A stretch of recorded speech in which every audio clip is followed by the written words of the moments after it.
of the best, the elite of the elite in the Premier Class next season, and it looks like he'll be moving up as the Moto2 World Champion. Into the final two corners we go. Pedro Acosta into turn number 17. He is cruising here, Mandalika. Even time for a bit of go riding through the final. And in the gravel trap which Mazzani now finds himself in as well. Clear frustration from Gonzalez's teammate there, because it looked like he might have been given a little bit of a helping hand there too. Was that Barry Balta to look like, oh, that's Aldeguer, who's not been shy at all, has he? Into turn 10. His latest victim of some pure outright aggression on the brakes into 10. Well, it was Somkiat Chantra a few laps ago. This time around it's Arbolino. Arbolino now having to tough it out with Gonzalez. We are underway here in Mandalika. Salac looks like he's made a poor start, a really poor start from that front row of the grid. Chantra immediately through on his inside. In fact, Chantra also through on Gonzalez as well. And it's Pedro Acosta who fires himself immediately to the front of this Mandalika Grand Prix. There's chaos a bit further back, a couple of rights further back. Canetto back on the inside of Acosta as we go through turn 2. Yeah, Canetto recognising straight away that he needs to get track position ahead of Pedro Acosta and make Acosta do the chasing. It was Lopez who was one of the riders down with Alberto Sora further back down the grid. So the pair of them are out of contention. Tony Arbolino is up 5 from 10th to 5th. That's what happens when you qualify 18th like Alonso Lopez did, trying to recover places earlier. That's his third crash of the weekend. Alonso Lopez having a real terrible time of it at the moment. Gonzalez trying to immediately recover some positions lost off the line. No way to run Acosta. Top end of the circuit. Hard braking into turn 10 for the third time. Poleman Canet then it is. That leads. Aldeguer trying to find a way through turn 11 on Arbolino, who has made one of his customary electric starts and now through on the inside of Chantra. That was beautifully done through the high speed turn 12. Arbolino then 10th to 4th on this first lap. Sensational stuff by the Italian again. Give him so much credit on lap 1 of Moto2 races. There is no one better than Tony Arbolino. Canet then from Acosta and Gonzalez, who are already trying to put some space between themselves and the chasing pack as Aldeguer latches onto the back of Arbolino once again. Chantra coming from a long way back there, on behind Aldeguer, who outbraked himself into turn 16, and he's going to lose that place to Chantra with the top 3 clear as we complete the first lap. Yeah, Canet then from pole position. He did briefly lose the lead on that run down to the first corner, but he struck straight back on Acosta into the second corner. Acosta trying to pick up some slipstream here. He's going to run the inside line, just squeeze on the inside of Canet. Can Canet get him back on the cutback as they power towards turn 2? No, he gets his nose chopped off. Lopez has rejoined this Grand Prix after his turn 1 collision involving Sora. So does Pedro Acosta think the best way to beat Aaron Canet is to disrupt his rhythm, or does he feel he has the pace to take the lead and bolt at the front of this race? It is a long Grand Prix here. 22 laps will feel like an age for these Moto2 riders. Conqueror, incidentally, one of the riders out of position on the grid, has not been progress. In fact, he has gone backwards down to 21st, so I wonder whether he was perhaps also delayed by that turn 1 incident. Acosta just might want some clear air, as well as Canet's immediately trying to fight back on the inside into turn 10. That's aggressive, and he's got through as well. Don't think Acosta's going to be able to retaliate. He has a long look over his left shoulder, just trying to make sure, see where Gonzalez is directly behind him. So it's a Spanish top 3 as it stands right now. Canet back at the front. Been a good early battle this between Canet and Acosta. Back in the hands of the pole man. This is all helping Tony Arbolino keep up and potentially close in on this leading trio. Gonzalez hasn't been able to get involved in this battle in the front so far. You can see him on the very distinctive yellow and blue Mastercamp livery up behind the leading pair. Pedro Acosta a little bit too far back, although he does favour that slightly tighter inside line on the approach through 15 and into 16. Canet will lead us through this second lap. Tony Arbolino started this second lap, half a second adrift of the leading trio. He's still around half a second behind us. Gonzalez starts to now slip back towards it. Fully in control of this year's World Championship, Pedro Acosta, but not fully fit coming into this Indonesian Grand Prix. Had a real fast crash on the inside of Canet, though, into the first corner. This time around, he does make it 6. Salac has gone from bad to worse for the Czech rider. He had a real poor start from that rare front row of the grid, and he's crashed out early on here then as well for the Grazzini squad. He's trying to pick up that number 12 bike with the assistance of the marshals, but Acosta had that high-speed crash on Friday morning at turn 15. It's the last corner in, isn't it? Yeah, a little tap on his inside there. I think there was room there. Agura will say that, well, he had track position, but back at the front then, and Acosta is leading. Tony Arbolino, quickest man on circuit with a 1:34.820 as he tries to make this break with the top three. There he is, just coming into your picture right now. That's a lunge, isn't it? A lunge and a half. Chantra gets picked up there, steaming through on the inside was Furman Aldeguer, and Dixon also sweeps on the inside of Chantra, who's not going to be happy with that one. I'm afraid I'm going to have to use the words Jeremy Alcover and long lap penalty in the sentence once again. He's just been given a double long lap penalty for irresponsible riding, so I can only deduce from that that the turn one pilot was started once again, I'm afraid, by Jeremy Alcover. Well, he's a serial repeat offender, isn't it? And there's been a few people who thought he got off lightly with a long lap in India, didn't they? Penalty is third offence, so it must be for that. Well, people think that he's well overdue the book being thrown at him, and Alcover then incurring the wrath of race direction. We'll try and find out what happened in that first corner incident. We for sure know that Lopez and Sura were punted out of this Grand Prix. At the front then, Acosta, head down under the bubble, 1:34.960. He's the only rider. He's the only rider in the 1:34s now. Arbolino on the inside of Gonzalez. He's trying to go here with Acosta. Pedro Acosta, the only rider on that lap 3, was able to hold the pace in the 1:34s. He was half a second quicker of Canet in second. So he clearly, the tactic is here, get the front early and bolt. Yeah, that's big questions of Aaron Canet to see if he's got the pace to go in and potentially try and force Aaron Canet into an early mistake. The lead already through the first sector on this lap is up to 0.6 of a second. Tony Arbolino will be able to see that all unfolding, and if he wants any designs on keeping up with Pedro Acosta in this Grand Prix, he might also have to act quickly to get past the pole sitter. That super aggressive move that Aldeguer made on Chantra right here at turn 10 on that previous lap did not cost him his best lap of the race so far. He still found a 1:35.225. Coming up by far the worst of that was the Thai rider Chantra, who slipped back into 1:36. He was run out of the marbles by Aldeguer, piling up the inside of him in that hard braking zone for turn 10. On board then with Arbolino. But a wheel spin there as he got through third to fourth gear, up to 230 kilometres an hour, right on the rev limiter there as well, up to fifth gear. Now into turn 16 we go. Acosta is your race leader. Canet the pole man just ahead of the man on board with right now, Tony Arbolino. They'll flick you hard left then through turn 17, then power down this comparatively short 507-metre start-finish straight. Pedro Acosta is clearly in head-down mode here.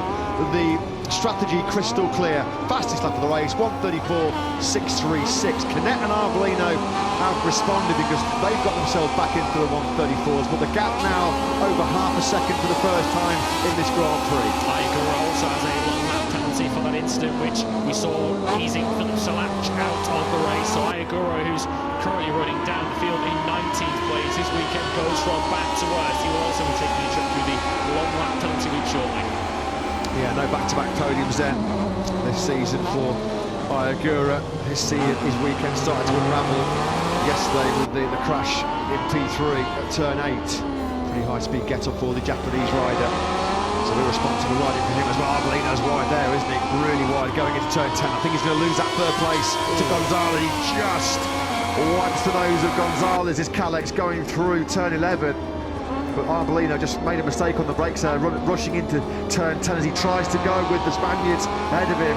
Aldeguer now on the inside of Gonzalez. Not a lot of room there, but what room there was, he took it. Yeah, Manuel Gonzalez finds himself in a rather familiar place right now. He's in P5 at this stage of the race, although Jake Dixon might be soon about to change that. Just goes to show that you've got to be decisive in these races. There was a brief opportunity there for Gonzalez to move through on Arbolino. As soon as that door was slammed in his face, he ended up losing fourth place to Aldeguer, who's shown good pace so far for this weekend, and he is certainly firmly a podium contender. And not that fastest lap for Pedro Acosta, a 34.4 this time, but credit Canet, he's responding again at 34.5 as he keeps pace with the championship leader. Yellow flags out in the fourth and final sector. Captain Azane has gone down. We ride on board then with Dixon. You'll be able to count the bikes in front of any man who Gonzalez and think, not again, please. 4 bikes in front of me. P5 at the moment. Captain Azane goes down then. Not been a good day so far for our Japanese contingent, hasn't it? With Azane down now, that's 16. Conqueror with a long lap penalty for his double tap on Salach, which put the Czech rider in the gravel trap. The gravel trap which Azane now finds himself in as well. Clear frustration from Gonzalez's teammate there, because it looked like he might have been given a little bit of a helping hand there too. Was that Barry Balter to look like? Oh, that's Aldeguer, who's not been shy at all, has he? Into turn 10. His latest victim of some pure outright aggression on the brakes into 10. Well, the Somkiat Chantra a few laps ago. This time around it's Arbolino. Arbolino now having to tough it out with Gonzalez. A battle he doesn't want to be in. Gonzalez going to have the inside line now through the high-speed sweep through 13. So Arbolino, that all was a result of Aldeguer getting the knees and elbows pretty sharp again at 10. Yeah, and of course Gonzalez learning from the previous lap where he perhaps was a little bit too kind to Arbolino. This time he wasn't going to let Arbolino stay in front of him, so Tony Arbolino drops back to 5th place now. Put the flag out now, as you can see. Acosta's lead would extend even further up to 64 World Championship points. Been watching the sector times for a few laps now. Pedro Acosta's quicker than Canet through sectors 1 and 4. And Canet's quicker in the faster infield stuff. On that last lap, Aaron Canet was slightly quicker than Pedro Acosta for the first time in around 3 laps. Arbolino then does fight back on Gonzalez, although he's going to run it a little bit hot, just half a metre offline. That was all that Gonzalez needed to do to snap back into that 4th place. Shout out to the rookie, another stellar performance at the moment by Sergio Garcia. He just set his best lap of this Grand Prix, a 1:34.813. He's in 8th place at the moment, making big progress towards Chantra. There he is, just out of your picture. But Sergio Garcia on course for another very strong top 10 as it stands right now. He's actually got podium pace at this early phase of the Grand Prix. Yeah, the only riders quicker than Garcia as well are Acosta and Canet, who are pulling away at the front of this race as Arbolino shows a front wheel again to Manu Gonzalez. They can see Pertamina Aldeguer starting to stretch clear at the front of the field as Aldeguer's teammate Alonso Lopez as he's leaving the pit lanes. He came in around a lap ago. Well, I guess Alonso Lopez is heading out there in case there's a red flag, in which case he can resume. Let's have a look then at the start. So the bike to look for is the light blue bike, centre of picture. Jeremy Alcoba, he's in the middle of the pack at the moment alongside Denis Foggia. Alonso Lopez and Surat Tulic, we understand, are going to be involved in the incident. And there you can see as Alcoba is actually on the inside there. It looked like he was squeezed, to be honest. I have to say, for all the things that Jeremy Alcoba has done so far this season, that perhaps is the most harsh I think we've seen him treated. Yeah, I tend to agree with you on that one. Back at the front, Pedro Acosta, and again it's another fastest lap of the Grand Prix, and there's now clear daylight, isn't there, emerging between Acosta and Canet. 1:34.447. Canet's running a real strong pace himself in those sort of mid to high 34s, but he just is that 10th or 2, 10th and a half or so behind Pedro Acosta. Casadei's got a shortcut at turn 9, which means he's going to come into the long lap penalty loop at the moment. Casadei down in 24th place, he's in the low 136s, but at the moment this is just a pace that nobody can live with. But Pedro Acosta is running. His advantage over the line was just over 3/4 of a second. Canet's got a big gap then of nearly 2 seconds back to Aldeguer, who himself in turn has been able to streak away quite quickly from Gonzalez, Arbolino and the Dixon battle. Just looking at the battle further back for 10th place, a rather familiar story unfortunately for Sam Lowe's, losing ground early in races. He's shown good pace in recent races but not converted it into points.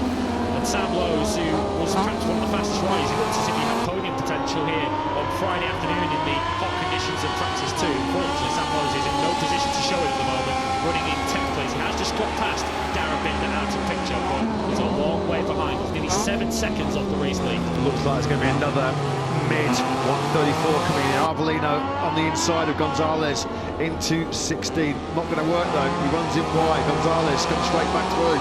Arbolino trying to offer some payback through the final corner, but no way through yet. It's another mid 1:34 from Acosta, as we suspected, and for the first time in this Grand Prix. So a long way to go. 14 to go of 22 laps. His advantage over a second for the first time.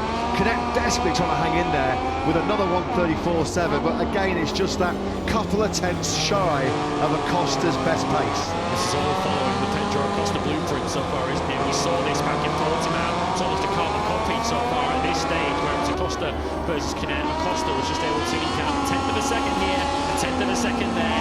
He's almost death by 1,000 cuts for Canet, who's not exactly losing frequent time to Acosta, but it is just enough frequently through the Grand Prix that Acosta is just getting further and further away, and that will just be playing on the mind of Aaron Canet. He'll be thinking, surely not again.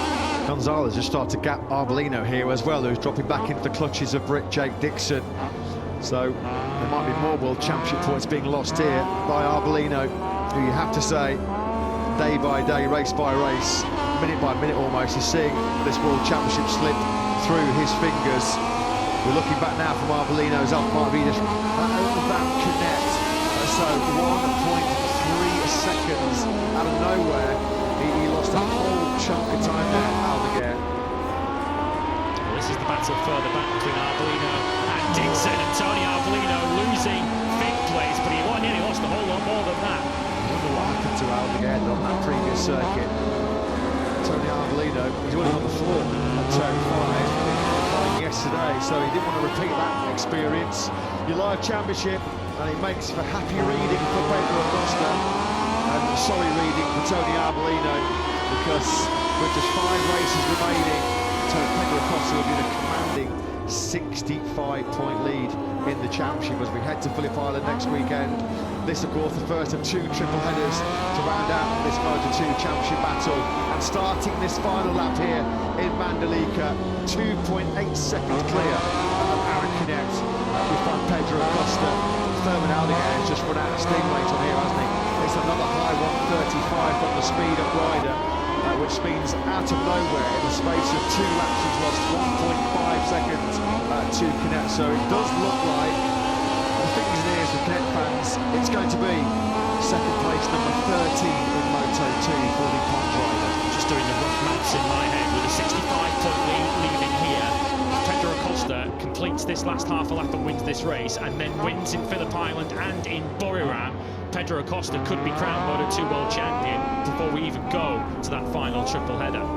Well, he was the massive favourite coming into this phase of the season.